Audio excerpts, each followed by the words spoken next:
सभी मसीही भाई बहनों को प्रभु यीशु मसीह के नाम में शालोम, प्रेज द लॉर्ड, जय मसीह की। यीशु द सेवियर मिनिस्ट्री और मैं प्रभु यीशु मसीह में आपका भाई जेम्स आप सभी का इस बाइबल अध्ययन कार्यक्रम में एक बार फिर से बहुत बहुत स्वागत करते हैं। हम अध्ययन कर रहे हैं मत्ती रचित सुसमाचार का और एक छोटी सी प्रार्थना के साथ आज के अध्ययन को हम शुरू करेंगे। हालेलुया, धन्यवाद पिता परमेश्वर, धन्यवाद करते हैं पिता, धन्यवाद करते हैं आपके अद्भुत रीति वाले प्रेम के लिए पिता, जो आपने अपने इकलौते पुत्र को देकर हम सभी पर प्रकट किया। धन्यवाद करते महान पिता परमेश्वर, आपके अनुग्रह, आपके महान प्रेम, आपकी तमाम स्वर्गीय और आत्मिक आशीषों के लिए धन्यवाद करते हैं इस बाइबल स्टडी प्रोग्राम के लिए पिता, जिसके द्वारा हम आपके वचनों से आशीषित हो रहे हैं और सत्य वचनों को ठीक रीति से सीख रहे हैं पिता।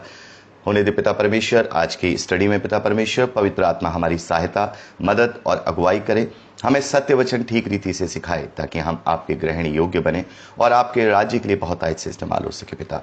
सारी व्यवस्थाओं को सुनने को, सुनाए जाने को, समझने को, समझाए जाने को, हर एक बात को पिता हम आपके धर्म में बलवंत और दाहिने हाथ में सौंपते हैं पिता। तो आप हमारी मदद और अगुवाई करना। सारा आदर महिमा देते हैं, इस प्रार्थना को अपने उद्धारकर्ता यीशु के नाम में मांगते हैं, आमीन। तो मेरे प्यारे भाई बहनों, अब समय है कि हम मत्ती रचित सुसमाचार उसके 10वें अध्याय और 16वें वचन से आगे का अध्ययन करें। मेरे प्यारे भाई बहनों, पिछले दिन हम लोगों ने मत्ती रचित सुसमाचार 10वां अध्याय पहले वचन से लेकर के 15वें वचन तक का जब अध्ययन किया था, तो हमने वहां देखा प्रभु ने अपने चेलों को सेवा के कार्य के लिए भेजा और बहुत सारे इंस्ट्रक्शन हम देखते हैं वहां पर प्रभु ने उन्हें दिए। अब यहाँ उसी की कंटिन्यूटी में प्रभु यीशु मसीह बात कर रहे हैं। तो यहाँ हमें एक पैटर्न नजर आता है और मैं चाहूंगा कि आप इसको जरूर से पहले पढ़ लीजिएगा या साथ में अपने बाइबल रख लीजिएगा, ठीक है। 16वें वचन से लेके लास्ट इस 10वें अध्याय को 42वें वचन तक पूरा पढ़ लीजिएगा, ठीक है। तो यहाँ कंटिन्यूटी में क्या बात कर रहे हैं प्रभु, यहाँ सेवा कार्यों के विषय में बात करें। प्रभु यहाँ दो तरीके से बात कर रहे हैं। पहला, जो सेवा कार्य के लिए प्रभु भेजते हैं या जिनकी नियुक्तियों के लिए बुलाहट होती है, वो जो सेवा कार्य करते हैं। दूसरा, सामान्य मसीही विश्वासी जो प्रभु यीशु मसीह को ग्रहण करते हैं। उन दोनों के लिए ही यहाँ पर बात हो रही है। लेकिन खास तौर पर जब हम सेवा के लिए जाते हैं तो प्रभु यहाँ पर चेतावनी देते हैं।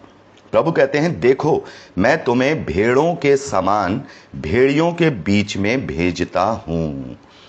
अर्थात यहाँ प्रभु कह रहे हैं कि तुम्हें मैं भेड़ों के समान भेड़ियों के बीच में भेज रहा हूं। तो क्या प्रभु यीशु मसीह जो है ये कह रहे हैं कि पूरी दुनिया भेड़िया है और ये हमें जो है फाड़ खाएगी? नहीं, यहाँ पर प्रभु यीशु मसीह गुणों के हिसाब से बात कर रहे हैं। देखिए गुण जो हैं क्या हैं, गुण यहाँ पर दिखाई दे रहे हैं। प्रभु कह रहे हैं, इसलिए सांपों के समान बुद्धिमान और कबूतरों के समान भोले बनो। मैं तुम्हें भेड़ों के समान, भेड़ मतलब भेड़ वो है जो प्रभु का शब्द सुनकर के कार्य करती है और चुपचाप बिल्कुल बिना किसी हिंसा के या किसी को नुकसान पहुंचाए वो अपना कार्य करती है। लेकिन जो भेड़िया होता है वो एक शैतान के रूप में यहां दिखाया गया है। जैसे कि हम पढ़ते हैं कि सारा संसार उस दुष्ट के वश में पड़ा है। तो ऐसे भेड़िए हैं जो तुम्हें चीर फाड़ खाएंगे, यानी कि तुम्हारा विरोध होगा। यहां मसीह विरोधियों के विषय में बात हो रही है कि कदम कदम पर तुम्हारा विरोध होगा और कदम कदम पर लोग मेरे नाम से तुम्हारे साथ बैर रखेंगे। यहां हम देखते हैं प्रभु कहते हैं कि वो तुम्हें महासभाओं में सौंपेंगे, अपनी पंचायतों में तुम्हें कोड़े मारेंगे। तुम मेरे लिए हाकिमों और राजाओं के सामने उन पर और अन्य जातियों पर गवाह होने के लिए पहुंचाए जाओगे। तो प्रभु यहां कह रहे हैं, जब तुम सेवा करते हो या तुम मेरे नाम को ग्रहण करते हो, मुझे ग्रहण करते हो, तब लोग तुमसे बैर रखेंगे और तुम्हें वहां पर सांपों के समान और बुद्धिमान और कबूतरों के समान भोले बनना है। तो ये सेवा के विषय में यहां प्रभु यीशु मसीह कह रहे हैं कि तुम्हें सांपों के समान बुद्धिमान बनना है। अब सांप में क्या बुद्धिमानी है? हम देखें तो अगर साइंटिफिकली वे में देखें तो सांप कोई चतुर प्राणी नहीं है, लेकिन प्रभु ने यहां बुद्धिमान शब्द इस्तेमाल किया है। तो किस बुद्धिमानी के विषय में बात कर रहे हैं हम? सांप की अगर सबसे ज्यादा अगर बुद्धिमानी की बात देखते हैं तो सांप बहुत अपने आप में सतर्क होता है। हालांकि वो सुन नहीं पाता, लेकिन अपनी जुबान से, अपनी टंग से बार बार वो जो बाहर निकालता है, वो तरंगों को पहचानता है। हल्की सी भी आहट अगर उसे किसी की लगती है, उसे जरा सा भी खतरा महसूस होता है, वो तुरंत अपने आप को हाइड कर लेता है, तुरंत अपने आप को छिपा लेता है, तुरंत वहां से हट जाता है। बहुत ही रेयर केस होते हैं जब सांप सामने आता है और वो हमला करता है, ठीक है। उसकी बुद्धिमानी ये है कि मैं अपने आप को बचा के रखूं, क्योंकि उसको कदमों की आहट की पहचान है। प्रभु कह रहे हैं तुम सतर्क रहो, तुम जब सेवा कार्य करते हो, जब मैं तुम्हें भेजता हूं तो मान लो ऐसे भेज रहा हूं कि भेड़ियों के बीच में किसी भेड़ को भेज दिया, तो तुम्हें सतर्क रहना पड़ेगा। कितनी बड़ी बात यहां प्रभु यहां जो बात कर रहे हैं, कंपैरिजन कर रहे हैं, भेड़ों के समान तुम्हें भेड़ियों के बीच में भेज रहा हूं। जरा सोचिए कि भेड़ियों का झुंड है और उसमें भेड़ जा रही है, तो भेड़ को कितनी सतर्कता की जरूरत पड़ेगी। बिल्कुल उससे सावधान रहना पड़ेगा हर चीज से।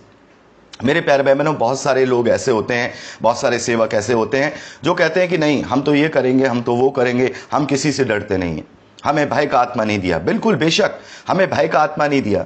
हम जब सेवा करते हैं तो हम डरते नहीं हैं, क्योंकि हमें सामर्थ्य, संयम और प्रेम का आत्मा दिया गया है। लेकिन हमें सतर्क रहने की आवश्यकता है। प्रभु कहते हैं कि तुम्हारी सेवा बहुत जरूरी है, तुम्हारा जीवन जरूरी है। तुम्हें ऐसा नहीं कर देना है कि आ बैल मुझे मार। बहुत सारे लोग ऐसे करते हैं। मैंने एक बार देखा कि एक व्यक्ति बोला कि मैं तो मंदिर में चला गया और मंदिर में जाकर मैंने पुजारी को सुसमाचार सुना दिया। तो क्या ये अकलमंदी है? क्या ये सतर्कता है? क्या तुमने योग्य व्यक्ति को, जैसे अभी हमने देखा कि 11वें वचन में, जिस किसी नगर में जाओ तो वहां पता लगाओ कि कौन योग्य है और कौन तुम्हें ग्रहण करने वाला है। तो वो क्या जगह थी? वो क्या बुद्धिमानी थी? क्या ये बुद्धिमानी थी? यहां पे सतर्कता हुई? नहीं। तो हमें इस तरीके से नहीं करना है। तो प्रभु कह रहे हैं कि तुम्हें बिल्कुल सतर्क रहना है, हर प्रकार से चौकन्ना रहना है, तुमको चौकन्ना रह करके प्रभु का काम करना है। आगे प्रभु कहते हैं कबूतरों के समान भोले बनो। अब कबूतरों के समान भोले का मतलब, यहां प्रभु अहिंसा के विषय में बात कर रहे हैं। कबूतरों के समान, कबूतर को आप उठा लीजिए, वो आपको कभी चोंच नहीं मारेगा। चाहे आप जंगली कबूतर पकड़ लीजिए, चाहे आप जो पालतू कबूतर होते हैं उन्हें पकड़ लीजिए, वो कभी भी आपको चोंच नहीं मारेगा। बाकी कोई भी और पक्षी आप ले लीजिए, वो जरूर हमला करेगा या चोंच मारेगा। वो चुपचाप क्या होगा, पकड़ेंगे, वो बिल्कुल चुपचाप और शांत रहेगा। प्रभु कहते हैं शांत रहकर, चुपचाप शांत रहकर, भड़बड़ाना नहीं है तुमको, बिल्कुल जो है परेशान नहीं होना है, शांत होकर। हिंसा का जवाब तुम्हें हिंसा से नहीं देना, तुम्हें अहिंसा पर चलना है। मतलब बिल्कुल अपने प्रेम को, अपनी नम्रता को साथ लिए हुए तुम्हें कार्य करना है। तो प्रभु कहते हैं कि हिंसा नहीं करनी है। और देखिए प्रभु यहां क्या कह रहे हैं कि वो तुम्हें राजाओं के सामने उन पर और अन्य जातियों पर गवाह होने के लिए पहुंचाए जाएंगे।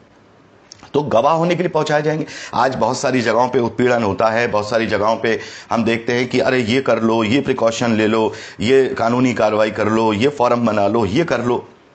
लेकिन प्रभु तो कह रहे हैं कि ये तो गवाही के लिए हो रहा है। हमें पता ही नहीं है ये जो उत्पीड़न होता है ये भी एक गवाही होती है उन लोगों पर, जब हम कबूतरों के समान भोले बनकर अपने आप को परमेश्वर की अगुवाई में सौंपते हैं, तब परमेश्वर हमें बुलवाता। देखिए प्रभु आगे क्या कह रहे हैं, जब वे तुम्हें पकड़वाएंगे तो ये चिंता ना करना कि हम किस रीति से या क्या कहेंगे, क्योंकि जो कुछ तुमको कहना होगा वह उसी घड़ी तुम्हें बता दिया जाएगा। क्योंकि बताने वाले तुम नहीं हो, परंतु तुम्हारे पिता का आत्मा अर्थात पवित्र आत्मा है जो तुम में बोलता है। तो प्रभु कह रहे हैं इस बात का कोई चिंता ना करो। हम क्या सोचते हैं, अरे सेफ हैंड लेके चलेंगे, हम ऐसा करेंगे वैसा करेंगे। मेरे प्यारे भाई बहनों, ये उत्पीड़न अगर हो रहा है तो हमें इस बात के लिए आनंदित होना है कि प्रभु ने हमें इस्तेमाल किया।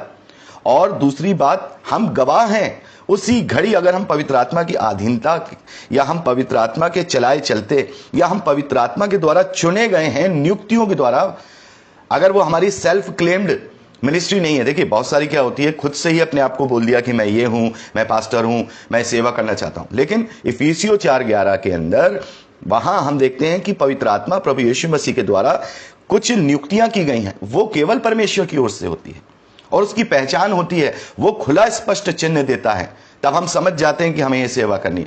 तब वो पवित्र आत्मा में होकर वो उस स्थिति को संभालते हैं और वहां से, जैसे लिखा है वचन में कि तुम्हारे लिए हर प्रकार का क्लेश भलाई को उत्पन्न करता है, तो वहां पर प्रभु के राज्य की भलाई ही उत्पन्न होगी। क्या पता किसके हृदय में परमेश्वर की खोज हो और वो उस वक्त हमारी उस स्थिति को देखकर प्रभु का खोजी बने। तो कोई भी चीज व्यर्थ नहीं जाती है। तो प्रभु कह रहे हैं कि तुम्हें सांपों के समान सतर्क रहना है और कबूतरों के समान शांति, बिल्कुल शांत और अहिंसा पर चल के मेरे कार्यों को करना है। तुम्हें औरों की तरह कार्य नहीं करना है। और जब ये तुम्हारे साथ होंगी, बातें होंगी, तब तुम चिंता मत करना, पवित्र आत्मा आप तुम्हारी अगुवाई करेगा और तुम्हें पता लग जाएगा कि उस वक्त तुम्हें क्या कहना है। अब देखिए आगे प्रभु यीशु मसीह जो बात कर रहे हैं, यहां पर सेवक नहीं वरन जो प्रभु के पीछे चलने वाले लोग हैं उनके विषय में बात कर रहे हैं। प्रभु कह रहे हैं 21वें वचन से, भाई भाई को और पिता पुत्र को घात के लिए सौंपेंगे और बच्चे माता पिता के विरोध में उठकर उन्हें मरवा डालेंगे। मेरे नाम के कारण सब लोग तुमसे बैर करेंगे, पर जो अंत तक धीरज धरा रहेगा उसी का उद्धार होगा। अर्थात जब मेरे नाम से तुम प्रचार करोगे या मेरे नाम से तुम अपने उन गुणों को प्रकट करोगे जो मैंने तुम्हें सिखाए हैं, तब तुम्हारे अपने परिवार वाले तुम्हारा विरोध करेंगे। भाई भाई को घात कर देगा, घात करने के लिए सौंप देगा। और आज हम देखते हैं कि बहुत सारे भाई बहन ऐसे हैं जिन्हें इस तरीके से उत्पादित किया गया। और आज ही नहीं, हमेशा से जब कोई प्रभु पर विश्वास करता है तो उसके घर वाले, उसके खानदान वाले, उसके गांव वाले, उसके मोहल्ले वाले उसके अकारण ही दुश्मन और बैरी बन जाते हैं। ठीक है, तो यहां पर हम देखते हैं कि प्रभु कह रहे हैं कि तुम चिंता मत करना, तुम्हें अंत तक धीरज धरना है। ठीक है, तुम्हें जब अंत तक धीरज धरोगे तभी तुम्हें वो उद्धार जो मैंने तुम्हारे लिए रखा है वो पूरा होगा। चिंता मत करो, तुम्हारे लिए एक जीवन का मुकुट मैंने रखा है। प्रभु देखिए, यहां पर अब सेवकाई का एक पैटर्न है जो आज हम फॉलो नहीं कर रहे हैं। क्यों नहीं कर रहे हैं? क्योंकि आज हम जो सेवा कर रहे हैं वो अपनी खुद की प्रोक्लेम्ड, सेल्फ क्लेम्ड सेवकाई कर रहे हैं। बहुत सारे, मैं सभी के विषय में बात नहीं कर रहा हूं, लेकिन ज्यादातर मैं देखता हूं कि खुद ही अपने आप को अपनी इच्छा से वो प्रचारक बन जाते हैं। लेकिन यहां प्रभु सच्चे सेवकों का, जो कि जिनका लक्ष्य और धुन ही केवल सुसमाचार का प्रचार है, ना उनका लक्ष्य पैसा कमाना है, ना उनका लक्ष्य जो है अपनी इसमें जीविका ढूंढना है, ना ही उनका लक्ष्य सेवा के द्वारा अपनी पेट की सेवा है। उनका केवल एक ही काम है, जितना प्रभु ने इस्तेमाल करे, उनकी एक ही धुन है, एक ही दृढ़ता, एक ही लक्ष्य है कि वो प्रभु के सुसमाचार को सुनाए और प्रभु के खत्तों में उसकी भेड़ों को, उसके गेहूं को जमा करें, उसके भेड़शाला में उसकी भेड़ों को जमा करें। प्रभु कह रहे हैं जब तुम्हें वे एक नगर में सताएं तो दूसरे को भाग जाना। मैं तुमसे सच कहता हूं, तुम इजराइल के सब नगरों में ना फिर चुकोगे कि मनुष्य का पुत्र आ जाएगा। 24वें और 25वें वचन में प्रभु ये भी बात कहते हैं कि तुम्हारा अगर उत्पीड़न होता है तो इसमें कोई बड़ी बात नहीं है, क्योंकि चेला अपने गुरु से बड़ा नहीं है और दास अपने स्वामी से नहीं। चेले का गुरु और दास का स्वामी से बराबर होना ही बहुत है। अर्थात प्रभु कह रहे हैं यदि जो चेला है वो गुरु से बड़ा नहीं होता, लेकिन अगर मेरी बराबरी पर या मेरे जैसा अगर तुमने उत्पीड़न सहा, जो मैं भी सहूंगा और मैं सह रहा हूं, उन्होंने उन लोगों को भी जो तुमसे पहले आए थे भविष्यवक्ता, उनको भी सताया था। यदि तुम सताव तुम्हारा होता है तो तुम्हें इससे बड़ी बात क्या है कि एक स्वामी के बराबर, प्रभु क्या कह रहे हैं, दास स्वामी के बराबर, दास का स्वामी के बराबर, चेले का गुरु के बराबर होना ही बहुत है। क्योंकि जब उन्होंने घर के स्वामी को शैतान कहा, अभी हमने देखा ना 9वें अध्याय में 34वें वचन में कि फरीसियों ने कहा ये तो दुष्टात्माओं के सरदार की सहायता से दुष्टात्मा को निकालता है। तो प्रभु कह रहे हैं जब उन लोगों ने तुम्हारे गुरु को ही नहीं छोड़ा तो फिर तो उसके घर वालों को वो कुछ क्या ना कहेंगे। तो उसके लिए तुम्हें तैयार रहना है। अब 23वें वचन में प्रभु एक पैटर्न बता रहे हैं कि यदि तुम्हें वो एक नगर में सताएं तो दूसरी की ओर भाग जाना, क्योंकि प्रभु की सेवा जो उसने हमें सौंपी है पवित्र आत्मा की अगुवाई में, वो समस्त मानव जाति के लिए है। प्रभु क्या कह रहे हैं, जब सब नगरों में ना फिर चुकोगे कि मनुष्य का पुत्र आ जाएगा। अर्थात तुम्हें तितर बितर होकर पृथ्वी के कोने कोने में, पृथ्वी के छोर तक अपनी गवाही को देना है। और हम क्या करते हैं, एक छोटी सी आजकल सेवा क्या होती है, 20-25 लोगों को जमा किया, बस वहीं से आराधना स्तुति हो रही है, वचन का प्रचार हो रहा है, दान आ रहा है, दशमांश आ रहा है, बस वहीं पर लगे हुए हैं। वो प्रभु की सेवा नहीं है। प्रभु की सेवा सुसमाचार की सेवा है, राज्य के विस्तार की सेवा है। तो अगर किसी स्टेट में अगर विरोध होता है और वहां पर प्रचार किया नहीं जाता, तो ये परमेश्वर प्रभु का इंडिकेशन है कि अब हम किसी और देश में या किसी और प्रदेश में या किसी और शहर में वहां पर प्रचार करें, वहां अवसर ढूंढें। यहां के अवसर बंद हैं। जब यहां अवसर शुरू हो जाएंगे तो यहां पर भी हम अपना अवसर के अनुसार कार्य शुरू करेंगे। लेकिन अब यहां अगर अवसर बंद हैं तो हम उन जगहों पे जाएं जहां अवसर हैं। अर्थात जो भी हो रहा है प्रभु की इच्छा से ही हो रहा है। प्रभु अगर चाहेंगे कि उसके राज्य का विस्तार यहां हो तो वो आगे अवसर निकालेगा। और अगर वो ये होने दे रहा है तो इसका मतलब है कि बस सुसमाचार का काम पूरा। अर्थात लोग जान गए, क्योंकि विरोध के द्वारा भी तो प्रभु की महिमा होती है। जो जानते नहीं है वो भी अगर वो सुनते हैं कि फलाना व्यक्ति वहां पास्टर पकड़ा गया या ऐसे ऐसे वहां उत्पीड़न हुआ, तो लोग उसको सुनते हैं। तो क्या वो सुनना भी तो उनके लिए प्रभु को जानने के बराबर ही है ना, कि हाँ भाई एक यीशु है, उसके जो मानने वाले हैं वो इस तरीके से अहिंसा पे चलते हैं, शांति पे चलते हैं, और उन्हें इस तरीके से पकड़वाया जाता है। लेकिन हम क्या करते हैं, हम इस पैटर्न पे नहीं चलते हैं, क्योंकि हमें जाना है। देखिए, चेले जब यरूशलेम में थे तो परमेश्वर ने उन पर उत्पीड़न होने दिया। यहूदियों ने उत्पीड़न किया, स्टीफन का सबसे पहले वध हुआ, फिर प्रभु के जो चेले थे उनमें जो चेलों में से सबसे पहले याकूब का वध हुआ। तो क्या हुआ, वहां लिखा है प्रेरितों के कार्य में चेले तितर बितर हो गए, अलग अलग, कोई इंडिया आ गया थॉमस के रूप में, कोई बेबीलोन चला गया, तो कोई रोम चला गया, तो कोई कहीं चला गया। तो मसीह विश्वासियों का इकट्ठा होने से ज्यादा अलग अलग फैल के कार्य करना बड़ा है, ज्यादा बड़ा है। तो बहुत सारे लोग कहते हैं कि हम एक जगह इकट्ठे हो जाएं, इकट्ठे हमें एक जगह नहीं होना है। प्रभु के सामर्थ्य में हमें एक जगह, आत्मिक रूप से एक जगह है, लेकिन हमें अलग अलग जगह तितर बितर होकर ही प्रभु के राज्य का कार्य करना है। अगर हम एक ही जगह ठहर जाएंगे तो प्रभु के राज्य का विस्तार ठहर जाएगा। अगर चेले यरूशलेम में ठहर जाते और वहीं अपना एक सेवकाई करते हुए पूरे प्रभु में सो जाते तो आज पूरी दुनिया में प्रभु का नाम नहीं फैलता। याद रखिएगा, शुरुआत के 100 साल में ही पूरे दुनिया में, पूरे वर्ल्ड में प्रभु के नाम का सुसमाचार का प्रचार किया गया। लोग सोचते हैं कि शायद अंग्रेजों के समय में भारत में जो है आई सेवकाई, मिनिस्ट्रीज आई, नहीं, ये 2000 साल पुरानी सेवकाई है, प्रभु के चेलों के द्वारा माना जाता है ऐसा। इसके पक्के प्रूफ तो नहीं है, लेकिन ये चली आई एक मान्यता है कि जो थॉमस हैं प्रभु के चेले, थॉमा, वो इंडिया प्रचार करने आए थे। सबसे पहले जो है अरेबियन सागर से जो केरल का जो एरिया है वहां पर उन्होंने प्रचार किया, और एक यहूदी कॉलोनी थी वहां, एक यहूदी कॉलोनी बहुत पुरानी वहां पर रहा करती थी, वहां पर आकर उन्होंने प्रचार किया। तो मेरे प्यारे भाई बहनों, तितर बितर होके ही प्रभु ने जो है, प्रभु के चेलों ने सेवा का कार्य किया है। और प्रभु ने यहां साफ संदेश दे दिया है कि सेवा का कार्य कोई फूलों की सेज नहीं है, वो कांटों का ताज है। सेवा, आजकल की सेवा क्या, बड़े बड़े सिंहासन, फूले बरस रहे हैं, फूलों पे चल रहे हैं, बड़े बड़े सिंहासनों पे अमीर और बड़े ही करोड़पति, अरबपति यहां हमें सेवक दिखाई दे रहे हैं। लेकिन प्रभु की सेवा करने का मतलब ये नहीं, बहुत सारे लोग कहते हैं कि प्रभु की सेवा करो तो वो तुम्हें सब देगा। नहीं, किसी भी चेले को कुछ नहीं मिला सिवाय उत्पीड़न के और सिवाय वध होने के और तकलीफों के।